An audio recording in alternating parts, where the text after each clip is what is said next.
내가 비옵는 것은 이 사람들만 위함이 아니요 또 그들의 말로 말미암아 나를 믿는 사람들도 위함이니 아버지여, 아버지께서 내 안에 내가 아버지 안에 있는 것 같이 그들도 다 하나가 되어 우리 안에 있게 하사 세상으로 아버지께서 나를 보내신 것을 믿게 하옵소서. 내게 주신 영광을 내가 그들에게 주었사오니 이는 우리가 하나 된 것 같이 그들도 하나가 되게 하려 함이니이다. 곧 내가 그들 안에 있고 아버지께서 내 안에 계시어 그들로 온전함을 이루어 하나가 되게 하려 함은 아버지께서 나를 보내신 것과 또 나를 사랑하신 같이 그들도 사랑하신 것을 세상으로 알게 하려 함이로소이다. 하나님의 말씀입니다. 하나님께 감사합니다. 오늘 예배로 나오신 여러분에게 그리스도의 은혜와 평강이 가득하기를 주의 이름으로 축복합니다. 오늘 주의 말씀은 우리에게 한 5가지 정도의 교훈을 주고 있습니다. 첫 번째 우리가 알아야 될 것은 하나님께서는 성부와 성자와 성령께서 서로 안에 계시는 연합과 하나됨의 관계를 갖고 계시다는 신비로운 사실이고요. 그래서 사람으로 오신 그리스도, 성자 하나님께서 사람으로 오신 그분도 또한 하나님과 하나가 되고 있다는 사실에 대한 신비로운 연합의 관계에 대한 이치를 오늘 보면 우리에게 말씀해 주십니다. 이게 첫 번째 기억해야 될 내용입니다.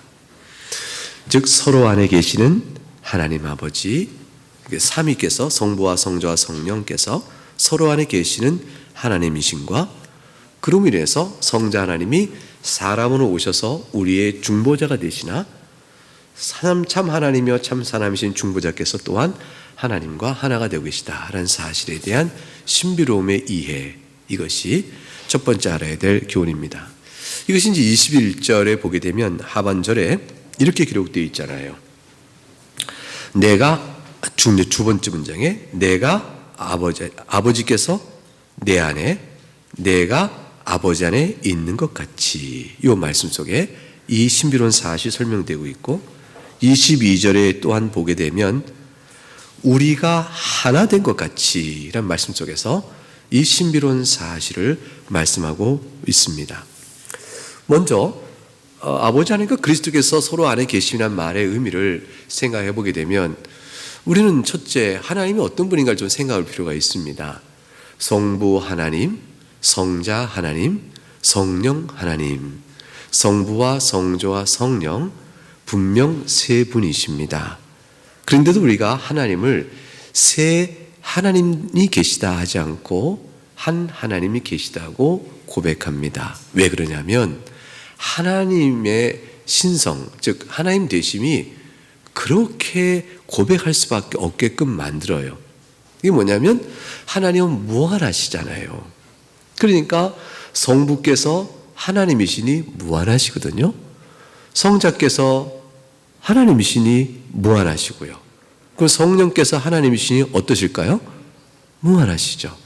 그러니 성부, 성자, 성령께서 하나님으로서 서로 간에 어떤 차이가 있을 수가 있을까요?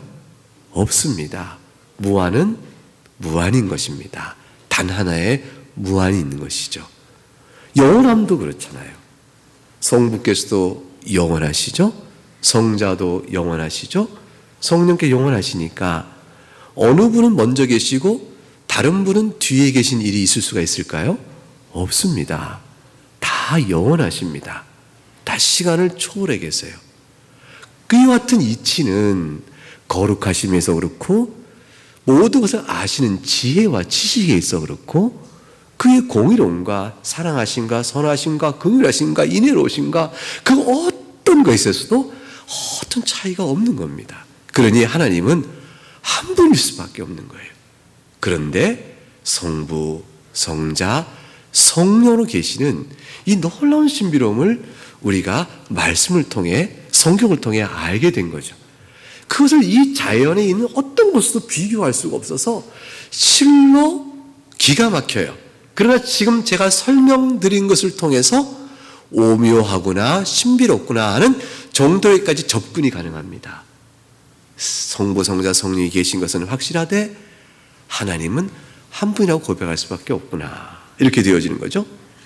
이렇게 되어지는 가운데서 성부, 성자, 성령께서는 결국 우리가 볼 때 분리되지 아니하시고 구분되지 않으시고 구별됨으로 설명할 수밖에 없구나. 구분된다는 것은 사물이 셋이 떨어져 있듯이 구분되어지니 그렇게 계실 수가 없는 거죠. 그러나 그런 구별조차 없다면 아예 성부, 성자, 성령은 이름뿐이 되니까 그건 아닌 거죠. 그래서 성부, 성자, 성령께서 각각의 인격성을 갖고 있는 분으로 구별은 되십니다 라고 구별하죠. 이 구별된 세 분이 완전한 하나 되심의 사랑, 하나 되심 안에서 서로 간에 연합을 이루니 그 연합은 무한의 연합이요 영원의 연합이요 극치 연합이니 그것은 사랑의 절정입니다.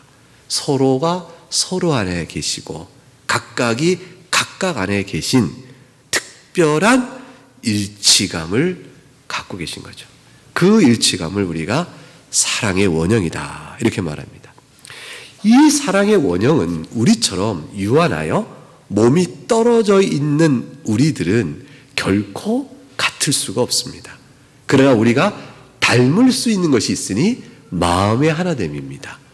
몸은 떨어져 있으나 정신과 마음의 하나됨, 그것은 바로 주님께서 기도하시는 바이니 진리의 가르침으로 깨달아 알아 성령의 역사에 힘입어 사랑으로 하나 되어지는 일은 우리가 몸은 떨어져 있지만 하나가 될 수 있는 그 닮음의 모습이 있을 수가 있게 되어지는 것이죠. 이 일을 위하여 주님은 우리를 위해 기도하시는 거예요. 그러한 가운데 하나님이 이 하나 되신 가운데서 성자 하나님이 사람의 인성을 갖고 오셨어요.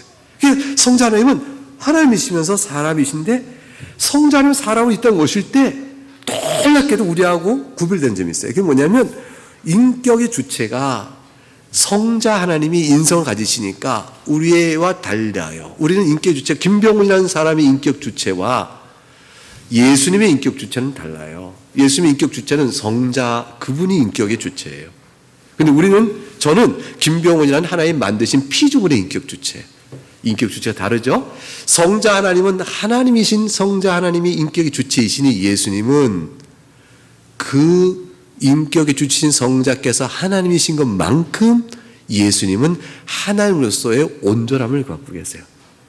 인성이 있으니까 제한이 있고 우리와 똑같이 몸을 갖고 계시므로 영혼이 있으시므로 예수님은 우리가 똑같은 사람으로 오셨지만 영혼과 몸에 성령의 한량없이 부으시는 충만함이 있어서 예수님은 참 사람이시지만 지극히 거룩하시고 지극히 순결하시며 성령의 가득 찬 충만함 가운데서 하나님과 연합하세요.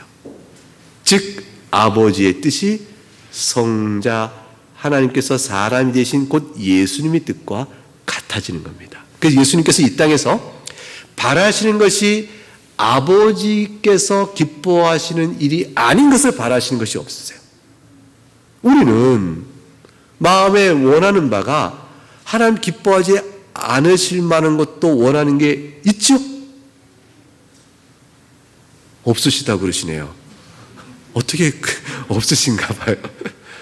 성령이 충만할 때는 우리는 하나님 뜻 외에는 다른 뜻 생각하지 않아요. 우리도 너무 하나님이 좋을 때, 너무 감사할 때는 하나님 진짜 하나님 지금 저 데려가셔도 좋아요. 저 이 생에 정말 바랄 게 없어요. 저는 아버지 하나님이 원하신 뜻이 정말 제 뜻이 된 게 그거 하나만 바라요. 그리고 우리 마음이 하나님과 하나가 되어져요. 근데 이제 그러다가 잠시 후에 이제 남편을 보면 갑자기 마음이 요동해지는 거죠. 갑자기 달라지기 시작하는 거죠. 이렇게 아니 화가 나기 시작하고 막 이렇게 우리 마음이 변화가 생기는 거잖아요. 예수님은 이 땅에서 우리와 같이 사시면서 여전하셨던 거예요.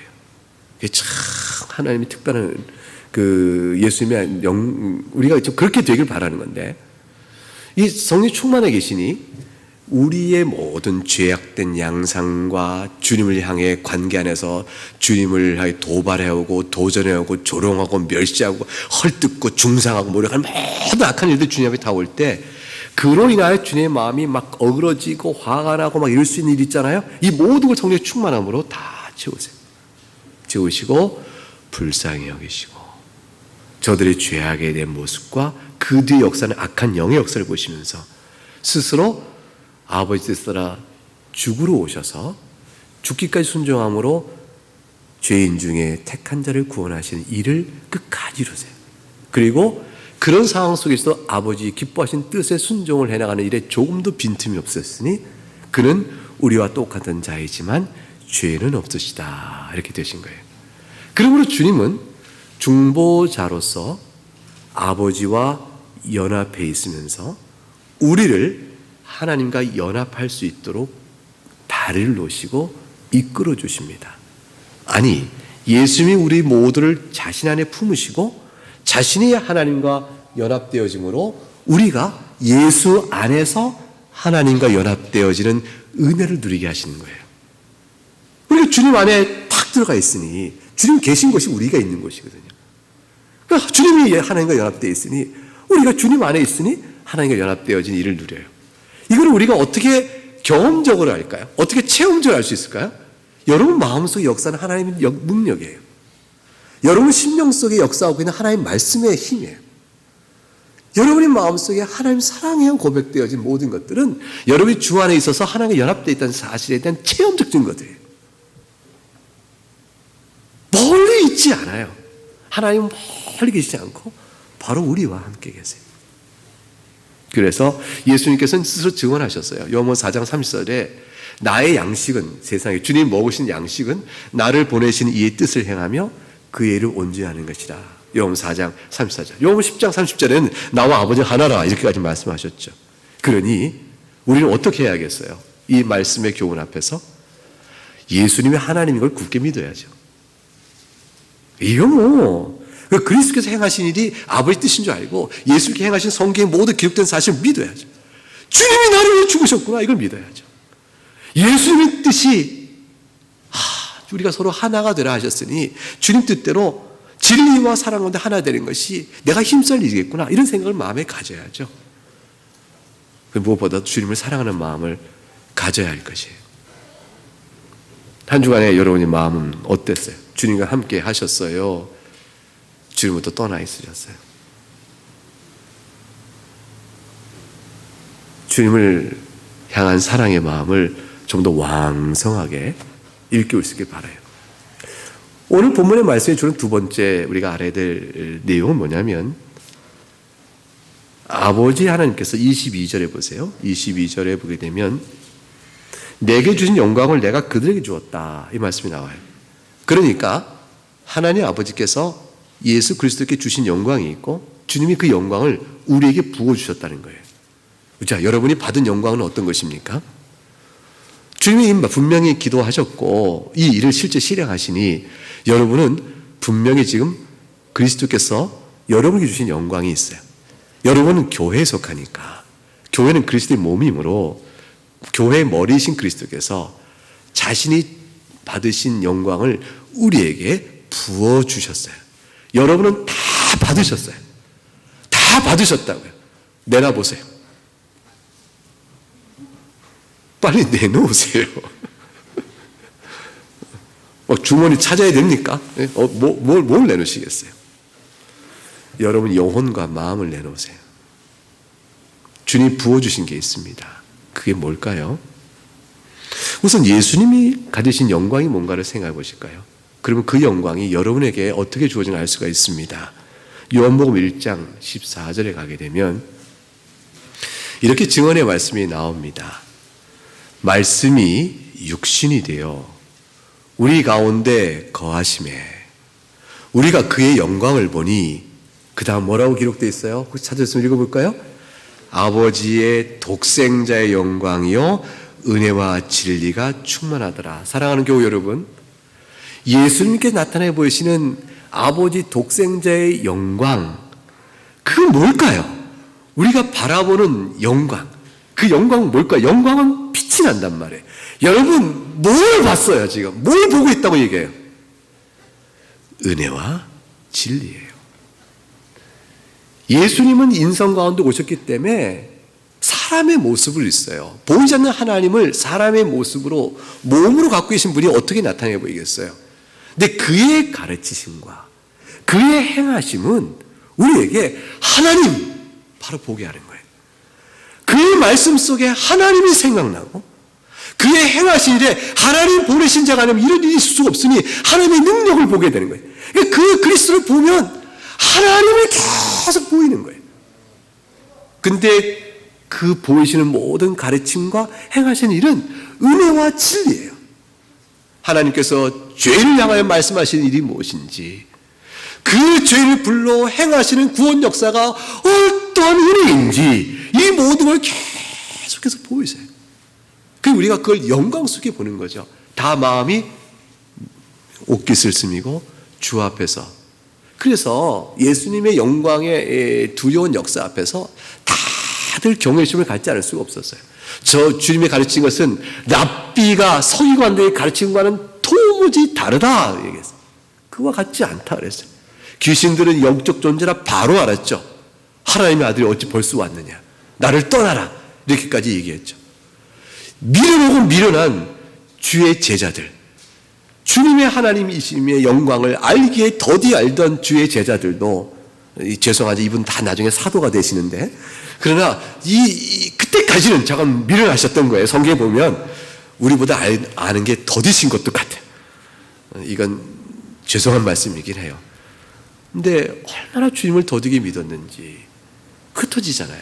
그러다가 예수님께서 바람을 잠잠케 하니 그때서야 주여 우리를 떠나소서, 우린 죄인입니다 라고 말할 정도의 두려움을 가져요. 주님은 은혜와 진리 가운데서 그 내용과 행하신 일로 그리스도의 영광을 나타내 보셨어요.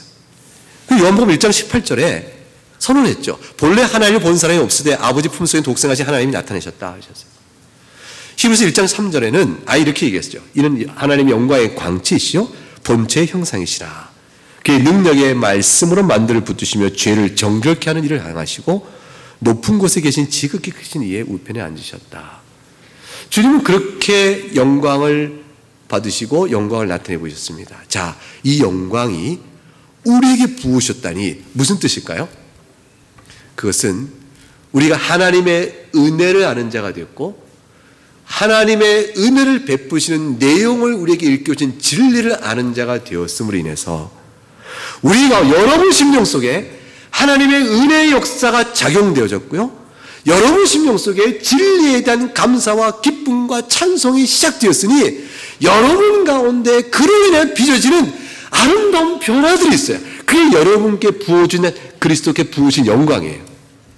그 영광을 뭐라고 로마서 8장 28절과 30절에 설명했냐면 이렇게 되어집니다. 열어보세요. 로마서 8장 28절과 30절 말씀. 이렇게 주님께서 설명하시죠. 우리가 알거니와 하나님을 사랑하는 자 곧 그의 뜻대로 부르신 이번 자들에게는 줄치고 누굽니까? 누구예요? 그의 뜻대로 부르신 자들 누굽니까? 예수를 믿는 자들이에요. 여러분이 여기 속해 있잖아요. 그런 자들에게는 모든 협력하여 선을 이루니라. 자, 그래서 29절 읽어봅니다. 시작. 하나님이 미리 아신 자들 또한 그 아들의 형상을 본받게 하기 위하여 미리 정하셨으니 이는 그로 많은 형제 중에서 맏아들이 되게 하려 하심이라. 여러분에게 미쳐진 놀라운 은혜의 결실이 뭐라고요? 그 아들의 형상을 본받게 하시려고. 사랑하는 여러분, 여러분 모습에는 그리스도의 형상이 나타나고 있습니다. 보입니까? 서로 보세요. 한번 서로 보세요. 김미숙 교우님은 박병원한테 얘기해 보세요. 당신에게도 그리스도 형상이 좀 보이네? 말씀하세요. 그렇게 말씀하세요. 박병원 교우님 뭐라고 얘기하시겠어요? 당신은 그리스도 형상 그 자체야. 이렇게 얘기해야죠.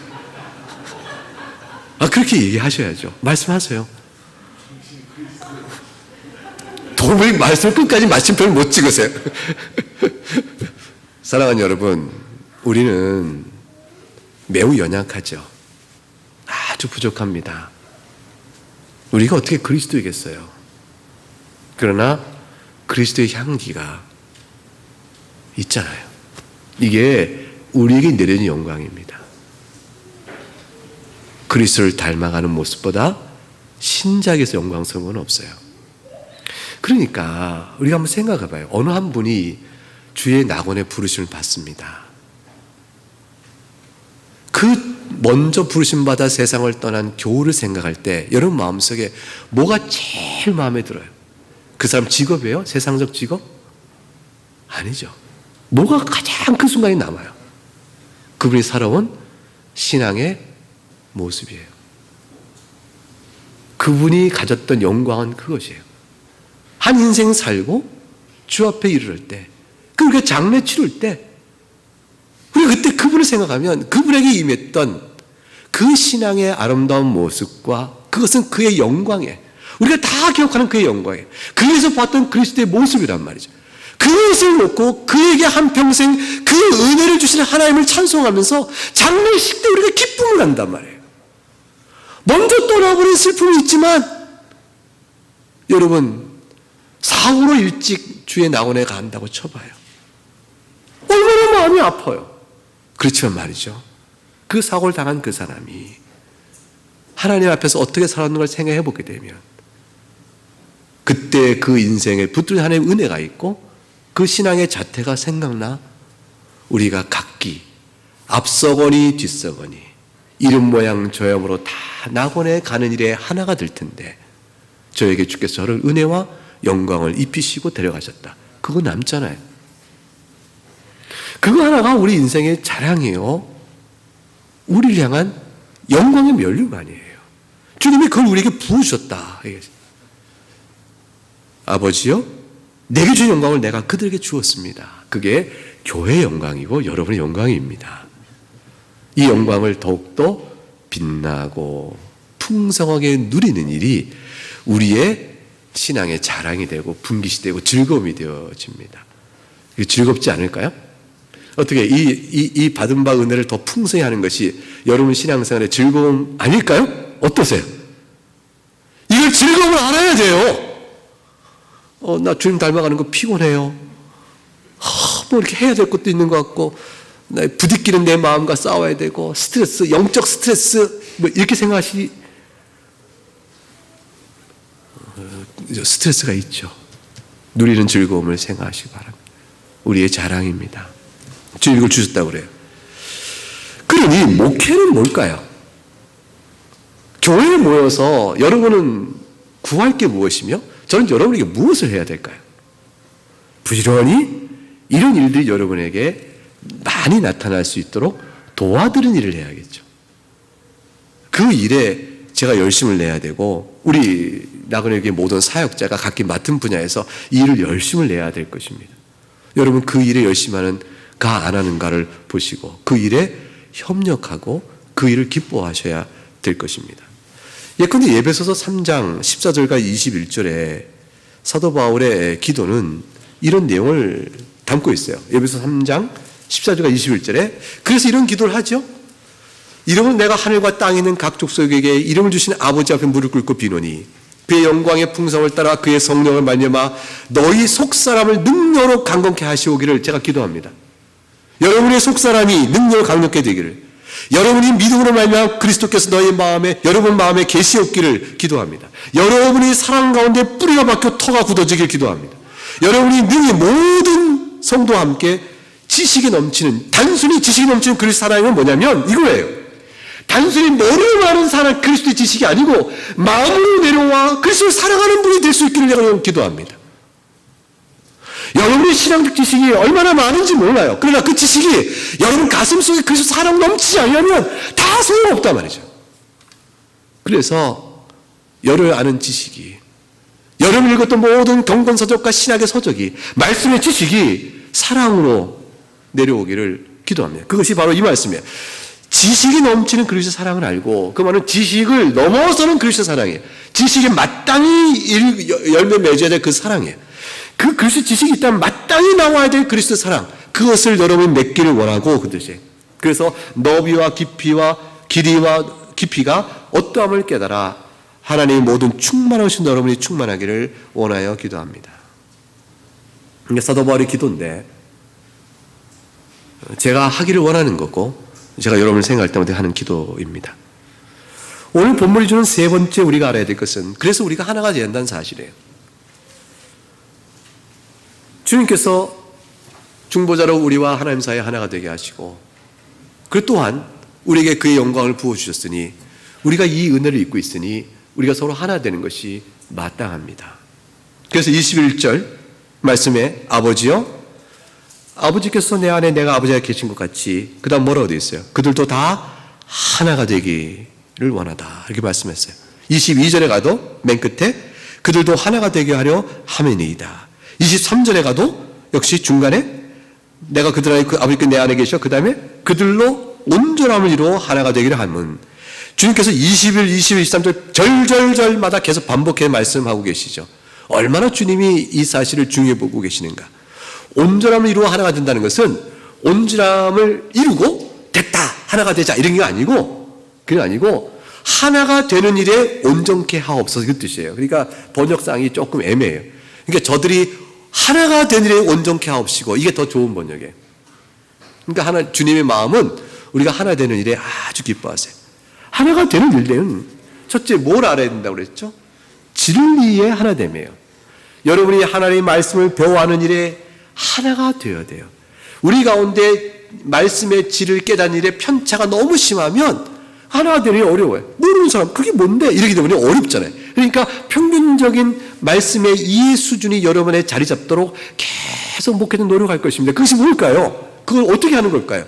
여러분이 가르치고 있는 모든 표준 문서를 익히는 일이에요. 여러분 교인들의 최적이요, 최상이요, 또는 최소한의 알아야 될 부분 뭡니까? 물어보면 그럼 표준 문서 아는 거예요.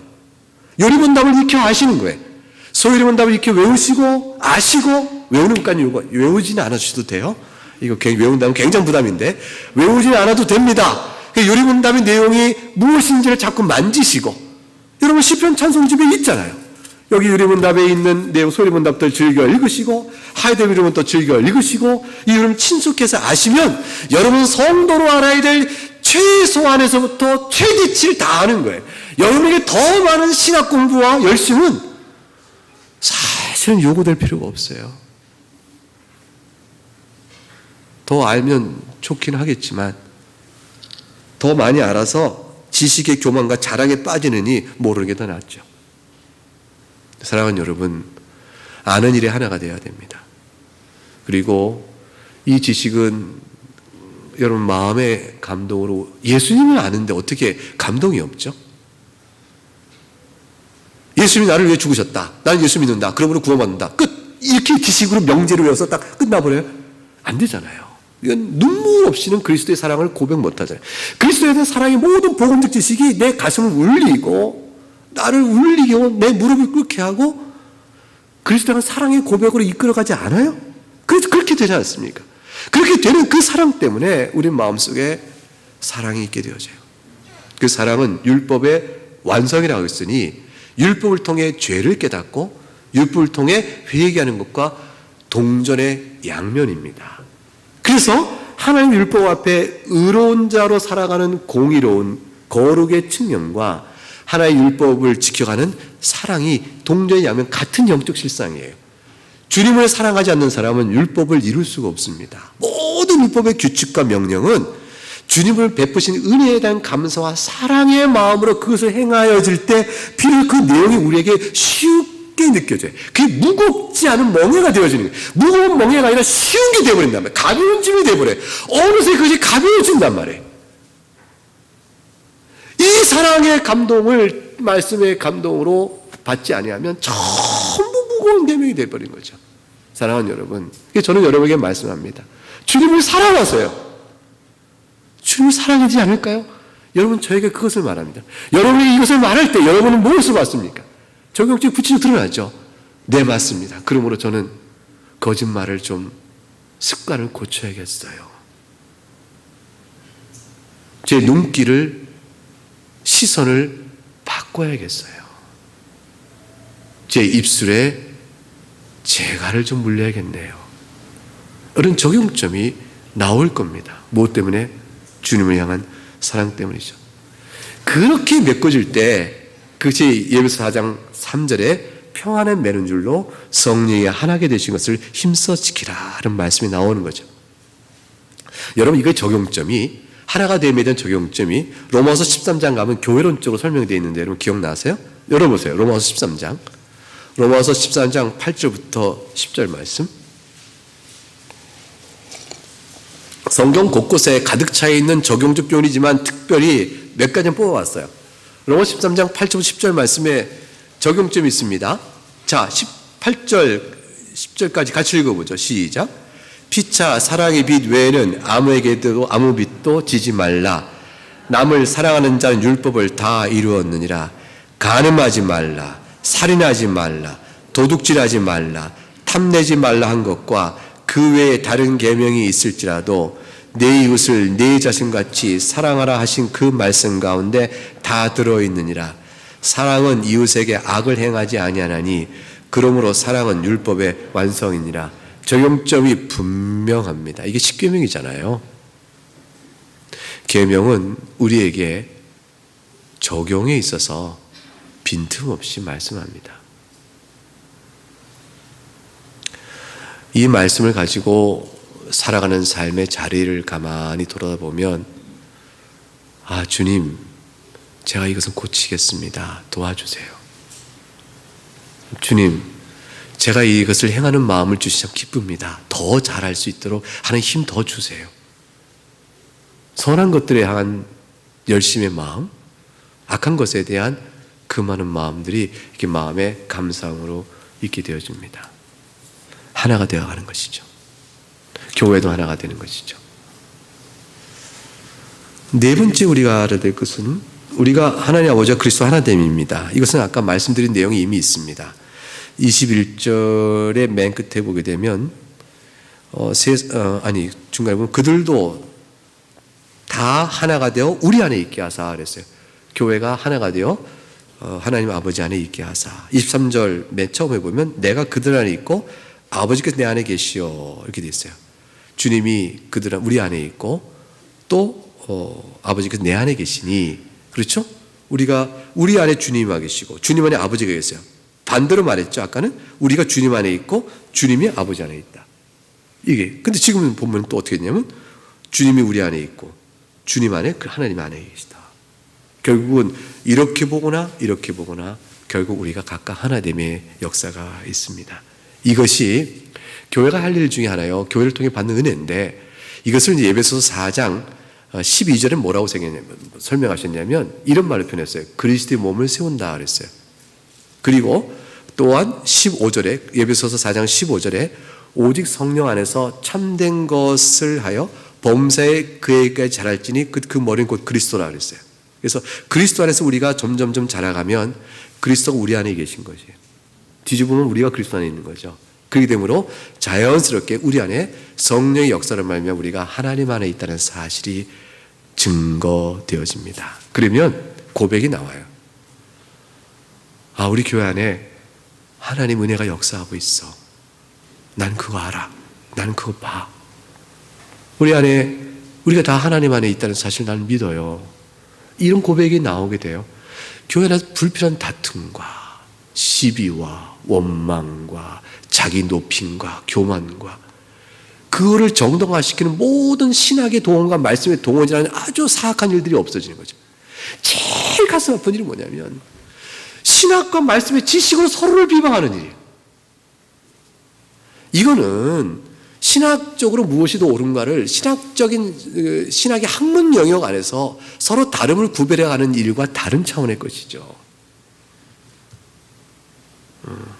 그러면 안 돼요. 그런 일이 없었고 도리어 하나님 말씀을 들어 하나가 되고 고백 가운데 하나가 되는 모습 속에서 아, 교회 안에 하나님의 은혜가 있다 이 고백될 수 있는 거죠. 이제 우리는 예수 그리스도의 모범을 생각하면서 그 사랑 안에 교회가 하나가 되어야 됩니다. 이제 끝으로 이 모든 일들은 주님께서 목적하신 바가 있으니 세상을 향한 증언입니다. 세상을 향하여 그리스도의 복음적 사역을 증거하는 일이 우리가 하나됨에 대한 이유입니다. 21절에 보게 되면 맨 마지막에 그래서 세상으로 아버지께서 나를 보내신 것을 믿게 하옵소서라고 되어 있고요. 23절에 또 중간 뒤를 보게 되면 아버지께서 나를 보내신 것을 알게 하려 함이로소이다. 또한 아버지께서 나를 사랑하신 것과 그들이 사랑하신 것을 아버지께 나를 사랑하신 것 같이 그들도 사랑하신 것을 알게 하려 함이로소이다. 교회는 어쩔 수 없이 증인 사역을 하게 되어 있습니다. 여러분 개개인은 어쩔 수 없이 그리스도를 증거하는 사역 안에 놓이게 되어 있습니다. 왜냐하면 여러분의 선택이 달라지기 때문에 그래요. 어쩔 수가 없어요. 교회는 주일에 예배로 모입니다. 어쩔 수가 없어요. 이건 세상이 뭐라고 말해도, 세상이 아무리 재밌는 것을 아무리 드러나도, 이 시간에 세상이 온 세상의 마음을 뺏기고 좋아할 것들이 아무리 많아도 교회는 모여서 예배하게 되어 있어요. 구별되는 증언의 요소가 있습니다. 세상이 이거야말로 우리를 즐겁고 이거야말로 인생의 재미가 아니겠느냐 아무리 말해도 우리는 그 선택을 안 하는 것들이 있죠. 세상의 증언입니다. 우리는 진리와 사랑 가운데 거함으로 증인 사역을 필연적으로 존재됨으로 드러낼 수밖에 없습니다. 순교자가 교회사 속에 얼마나 많은 사람이 있고 지금도 얼마나 많은 순교자가 다른 나라에서 있는지 모릅니다. 정말로 죽어요. 육체 죽음을 당하는 거죠. 그런데 순교의 현장은 증언의 현장이죠. 예수만이 생명입니다. 그걸 아주 극적으로 증언하는 자리죠. 우리 생활 속에서 내가 예수님 때문에 선택하는 일은 증언의 자리이죠. 예수님께서 십자가에 달려 죽으셨습니다. 근데 한 평의 불평도 안 하시고 온전히 그것을 받으셨어요. 죽기까지 순종하신 모습 안에서 예수님이 죄가 없다는 사실은 사실 다 알고 있었거든요, 세상이. 왜냐하면 예수님이 가르치는 것과 행하신 모든 걸 통해서 세상 속에 계속 하나님 나라를 증언하셨기 때문에 예수님 모습 속에서 흠잡을 자가 없었어요. 그냥 거짓 증언으로 잡아낸 거 아니에요. 그 사람들은 알죠. 오직 한 가지 자기를 합리화시킨 것은 스스로 하나님이라 말하니 이건 죽일 자다라는 것을 얘기했어요. 그런데 예수님이 정말 하나님이시니까 두려움이 생긴 거예요. 예수님이 스스로 하나님이라 말한다 하고 이럴 수가 있냐, 신성모독에 대해서 죽여야겠다라고 했지만 그러면서 마음속에 온 건 뭐냐면 정말로 하나님 같은데, 정말로 하나님이 보이는데, 정말의 말씀과 가르침과 행하심 속에서 하나님의 영광이 보이는데, 그런데 하나님이라고 말하니 죽여야 한다 외치면서도 두려운 거예요. 막상 그가 십자가 달려 죽자 두렵죠. 그러자 그의 죽을 본 마가복음 15장 39절에 백부장이 이렇게 말합니다. 이 사람은 진실로 하나님의 아들이었다. 누가복음 23장 48절에 예수께서 큰 소리를 불러 이르시되 아버지여 내 영을 아버지 손에 부탁하나이다 하고 이 말씀하시고 숨지니라. 백부장이 그 된 일을 보고 하나님께 영광을 돌려 이르되 이 사람은 정녕 의인이었도다. 무리들이 가슴을 치며 돌아갔다. 결국 완악하여 마음이 돌같이 단단하죠. 스스로 하나님 편에 있지 않기로 결심하여 돌아선 일들은 예수님에서 하나님을 못 본 것입니다. 그러나 볼 자들은 본 것이죠. 예수님은 죽으심으로 증언 사역을 하셨습니다. 우리들은 세상에 대하여 죽고 그리스도 안에서 사는 사람들입니다. 우리들의 모습 속에서 세상에서 보지 못하는 그러한 증언적 사역이 필연적으로 나타나야 할 것입니다. 우리가 그 빛을 희미하게 비치는지 또는 뚜렷이 비치는지 그것은 각각 연약성과 성숙감에 다르겠죠. 사랑하는 여러분, 희미하게 비치면 어둠이 그만큼 덜 핍박할 것이고요. 뚜렷하게 지키면 지킬수록 어둠이 서로 다르다 해서 요동을 할 겁니다. 그러니 두려워할 것이 아닙니다. 내가 뚜렷하게 빛을 비치는구나 라고 보시면 될 거죠. 염려되는 것은 개인의 연약성으로 인하여 세상이 봐도 아유 저거 왜 저래 예수 믿어가면서 할 만한 것을 우리가 마치 예수님 때문에 당하는 고난처럼 생각하는 어리석은 우리가 없겠죠. 이것은 이웃사랑의 원칙에 어긋나거든요. 그러니까 우리가 빛을 비춘다는 것은 참 어려운 일이에요. 죄의 본성을 거슬러 비치는 것이란 말이죠. 내 본성에 따라 비치는 것이 아니라 그리스도의 마음으로 비치는 것입니다. 여러분은 그리스도의 마음을 아시죠? 우리 다 같이 마음에 둬야 될 것은 적용점이 뭘까요? 오늘 말씀을 다 통해 볼 때 이제 에베소 4장 16절 말씀을 보면서 이제 마치겠습니다. 에베소 4장 16절부터 32절까지 오늘 말씀 주고 있는 전체의 적용점을 구체적으로 한번 받아볼까요? 에베소 4장 16절부터 32절 말씀 한 절씩 나누어 읽겠습니다. 15절 제가 시작합니다. 오직 사랑 안에서 참된 것을 향하여 범사에 그에게 잘할지라 그는 머리니 곧 그리스도라. 그래서 온 마음이 각 마디를 통하여 도움을 받음으로 연결되고 결합되어 각 지체의 분량대로 역사하여 그 몸을 자라게 하며 사랑 안에서 스스로 세우니라. 17절 그러므로 내가 이것을 말하며 주 안에서 증언하노니 이제부터는 너희는 이방인이 그 마음에 허망한 것을 행함같이 행하지 말라. 그들의 총명이 어두워지고 그들 가운데 있는 무지함과 그들의 마음이 굳어짐으로 말미암아 하나님의 생명에서 떠나 있더라. 19절 그들이 감각 없는 자가 되어 자신을 방탕에 방임하여 모든 더러운 것을 욕심으로 행하되 오직 너희는 그리스도를 그같이 배우지 아니하였느니라. 사랑하는 여러분 17절부터 20절에 우리가 달라져야 될 이방인들이 어떤 걸 알겠죠? 예수 믿지 않는 세상의 사람들과 다르라. 그들은 마음에 허망한 것을 행한다. 그들은 총명이 어두워지고 무지함과 마음이 굳어져서 하나님의 생명과 관계없이 산다.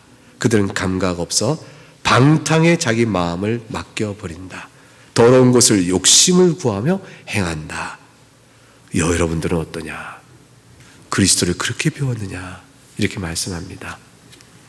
21절 진리가 열쇠 안에 있는 것 같이 너희가 참으로 그에게서 또한 그 안에서 가르침을 받았을진데 너희는 육욕의 욕심을 따라 썩어져가는 구습을 따르는 옛사람을 벗어버리고 오직 너희의 심령이 새롭게 되어 하나님을 따라 의와 진리의 거룩함으로 지으실 받은 새 사람을 입으라. 그런즉 거짓을 버리고 각각 그 이웃과 더불어 참된 것을 말하라. 그 다음 뭐라고 되어 있죠? 이는 우리가 서로 지체가 됨이라. 하나됨의 열매가 어때야 될 것을 말씀합니다. 맨 마지막 한 절만 더 읽겠습니다. 32절을 같이 읽어보겠습니다. 시작. 서로 친절하게 하며 불쌍히 하게 하며 서로 용서하기를 하나님이 그리스도 안에서 너희를 용서하신 같이 하라. 사랑하는 교우 여러분, 여러분이 하나님의 사랑과 그리스도 안에 베푸시는 하나님의 용서, 그리스도의 사랑을 알진데 그렇게 하시기를 주의 이름으로 부탁드립니다. 이제 같이 찬송하겠습니다.